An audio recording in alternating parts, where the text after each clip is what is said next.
Welcome back to Super Talk Outdoors. I really enjoyed checking in with my friend Captain Sonny Schindler of Sure Thing Charters down on the coast. It's a reminder that even in these cold days, when we're thinking about deer hunting and duck hunting about to come to a close in most of the state, certainly duck hunting, deer hunting will be open in the southern zone through the middle of February.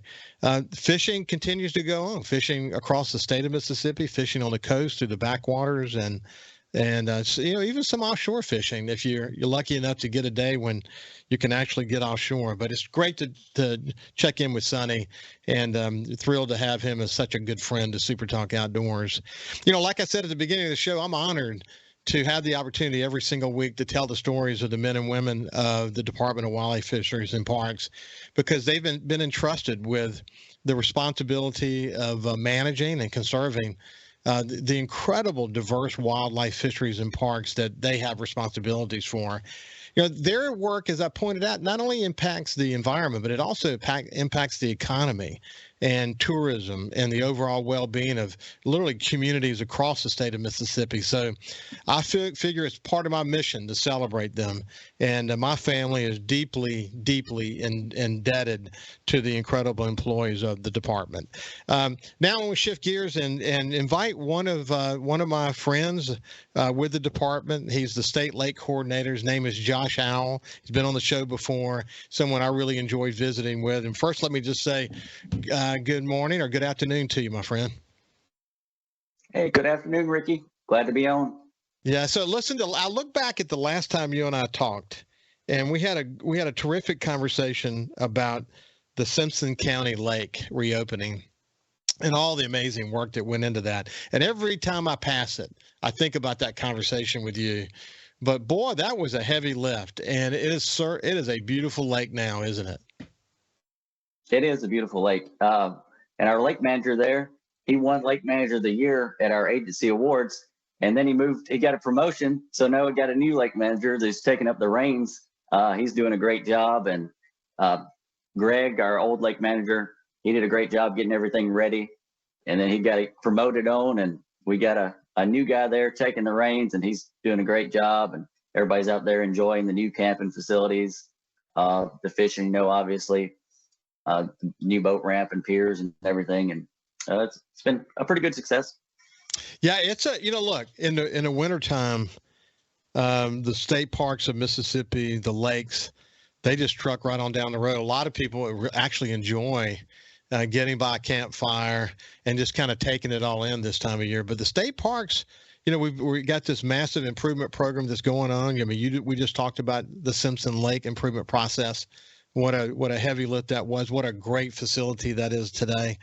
But, man, we've got a lot to be proud of in the state park system of Mississippi, don't we? We do, yeah. And we've got a big renovation project ongoing right now at Natchez State Park.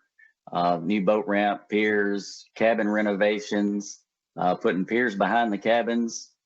So there's, like you said, a lot of heavy lifting going on right there, going on right now. And we hope to open up that here in the near future. And yeah, it'll be a great thing for the community there. I said it on the show a lot, but I think one of the reasons why Mississippi can stake a claim for being the capital of the outdoors in America is the fact that our forefathers were so smart in setting aside so much public land for us to use.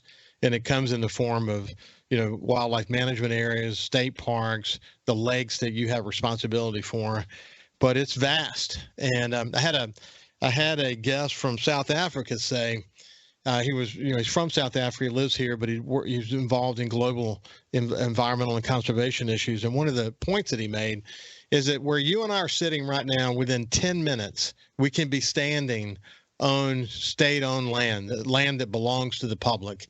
And what a gift that was from our forefathers, wasn't it?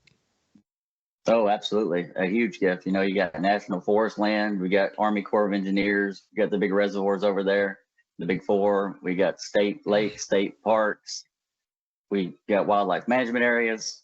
It's just a hop, skip, and a jump just right down the road.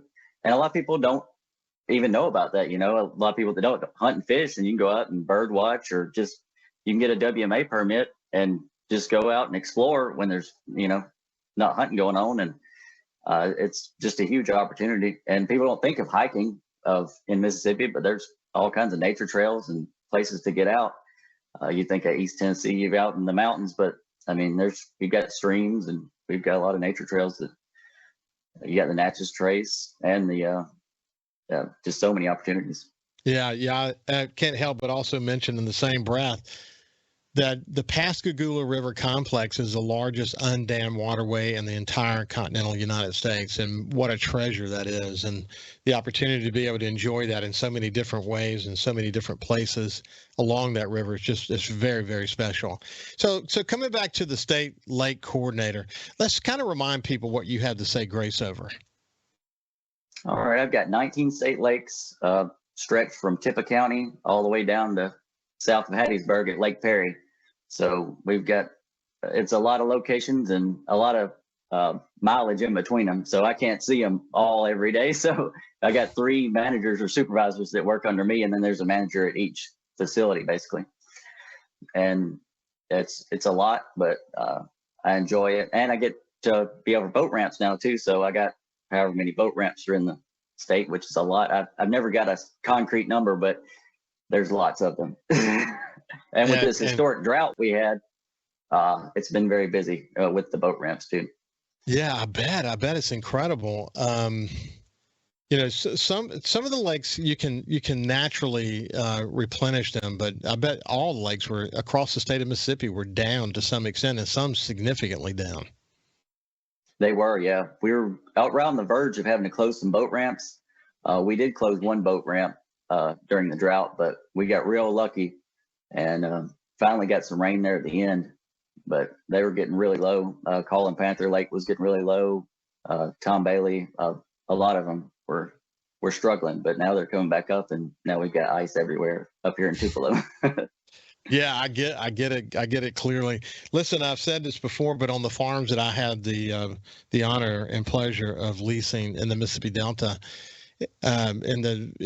probably in the like 20 years that I've hunted in that general area, I've never seen, in some cases, lakes that always had water, and sloughs that always had water, and fingers that always had water. Dry as a bone, man. And of course, we're getting a little bit of rain. We're starting to hold a little bit of water, but man, is it a long way to go to get where we need to be. What has to happen actually to get the lakes that you have responsibility for, fully replenished? It just differs at different locations. Some have tributaries. So they have 3 tributaries going into them. So one big rain will bring you back up a couple feet. And some don't have much inflow, so it may take, we've still got some that are lower, and it will take, probably 2 or 3 more months before we get back to full pool. So it just depends on the watershed, basically. Yeah. And are there some natural springs that feed some of them? There are, yes. There's some natural springs. We've got some natural springs at Tippah Lake up there, and Elvis Presley has a few. There's a few here and there, and I'm sure there's plenty I don't know about. I'm sure, and maybe Mother Nature took care of creating some once the lake was built. You never know about things like that, for example. So right. If you look back on the summer, how was the summer for you guys? The summer was it was pretty busy, but it was good. We had our revenue was about average on like a 5-year rolling average. It was about the same as it has been. Sold a lot of annual permits, and you see a lot of the same people coming out to enjoy the lakes. We had some record fish caught at the state lakes. Even recently, we had a record crappie caught at Lake Lamar Bruce, almost 3-pound crappie. And then last month in December, we had a 2-pound crappie, which was lake record caught at Lake Monroe. So we have these lake record fish. There's different categories. You got catfish, crappie, bass, brim. At each state lake, a lot of people don't know about that. So if you catch a big fish at a state lake, go see the lake manager, and you get you a certificate, and we put a certificate in the office as well. Yeah. So it's been pretty good. Well, that's exciting. I mean, the fisheries guys at the department spend a lot of time trying to figure out how they can maximize the outdoor enjoyment that can take place by catching big fish. Crappie is one of the big claims we like to stake, and we have good reason to stake that claim, don't we? Oh, we do. We do. We have the big four, which Arca-Butler's down a little bit right now. You got Arca-Butler, Grenada, Sardis, and Enid, which is our, our gemstones up there in the Northwest. But we have Ross Barnett. You got Eagle Lake. There's opportunities everywhere for crappie, and they start catching them this time of the year. A lot of people, they don't even know that. They're like, well, I'm going to go hunting or fishing. Hunting, but fishing's really turning on right now, especially for the big fish, your pre-spawn, and they're catching them at Ross Barnett right now. What I hear, so. And that interesting. Again, just like I said with Sonny, you think about deer hunting and duck hunting, but if you focus for just a second, you realize there's some great fishing happening all across the state of Mississippi. Hey, when we come back, we'll continue our conversation with Josh Howell.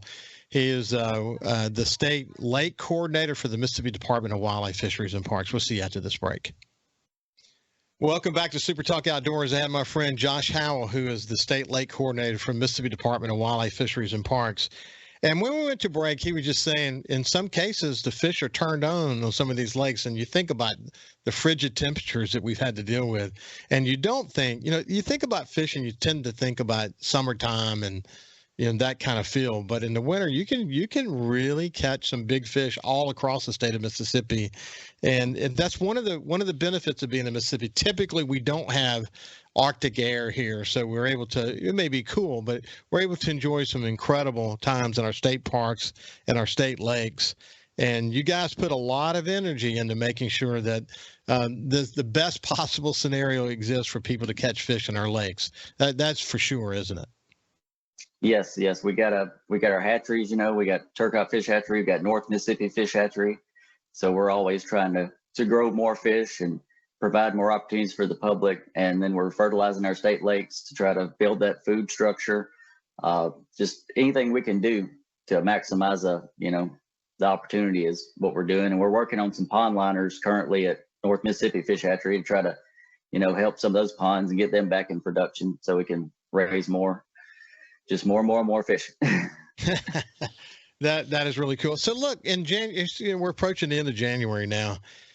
You guys, I'm sure, have done a tremendous amount of contemplating about, what happens through the rest of this year. A lot of planning. You mentioned about the work that's going on in the Natchez currently. I bet you got a lot on your to-do list. That's for sure. When January 1st hit, I was writing a to-do list and I filled up a whole sheet of paper pretty quickly. We got Elvis Presley Lake that we plan on opening probably late spring. We're looking at doing a little bit of work in the campground there. We built a bridge. We built some earthen piers. Just a lot of renovations. Built a new bathroom at the boat ramp there. So we hope to bring that back online. We're still working at Holmes County State Park Lake. We electrofished it not too long ago, and the fish are looking great there. So yeah, there's a lot going on. We got outdoor stewardship fund money. So we're going to buy some new kayak ramps for a couple state lakes, and we're doing some upgrades at the fish hatchery at Enid, trying to increase the ADA accessibility and around that pond there at the visitor center. Yeah, listen, we worked really, really hard on this show over a 2-year period around the Outdoor Stewardship Trust Fund to educate as many people as possible, to help our legislatures and our state leaders sort of get their head around the fact that there were only 2 states in the Southeast that didn't have a fund. The rest did. And what they were doing is they were sort of pushing their fund forward as a way to match federal and state and other funds. And it's exciting now that all passed, signed by the governor. We've gone through round 1. We're actually already in round 2 now. The number of applications that are coming. We recently spent some time with Ricky Flynn, who obviously used to be with the Department of Wildlife, Fisheries, and Parks. But it's great to see some big projects, some small projects, some private projects, some nonprofit projects that are happening at the Department of Wildlife, Fisheries, and Parks. But we achieved tremendous success now. We have a fund now that can be pushed in a way that allows us to leverage dollars. And I think, the average now is somewhere between $3 and $4 for every Outdoor Stewardship Trust dollar that's spent. That's exciting. You would not have otherwise been able to do the project that you just mentioned if you didn't have those funds, because the funds are limited. And that's really been helpful to you guys, hasn't it? That's been a huge help. Yeah, that's something I'm passionate about, is trying to leverage those federal dollars because they're out there. If we can get them, you can start doing so many improvements. And, like I had a wish list of things I wanted to do, and you're actually able to start knocking out some of those wish list items. And I mean, just it's amazing the amount of projects that are already funded. And like you said, round two's coming up. It's huge. It's like hitting the lottery for us. It's massive. Well, it's everything we hoped it would be. And the board of trustees appointed by the lieutenant governor and the governor is a dream team of entrepreneurs and business leaders and others who are really committed to conservation in this state. And man, they had to grow this thing from scratch. I mean, they had to develop the mechanism for doing it. The application process, hire an executive director in Ricky Flint.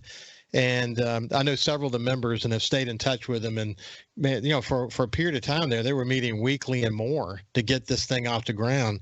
And I always said on the show many times that it was important for them to hit it out of the park immediately, so that for demonstration purposes, for any legislator or anyone who had doubts about what this was all about, that they could really get behind it. I think the next thing that will happen, Josh, is there'll be a big conversation over the next year or two around creating a dedicated funding source. So it's not something that we have to keep coming back to every year, because some of the projects that you want to be involved in that you'll be able to find matching funds for are large projects that involve multi-year.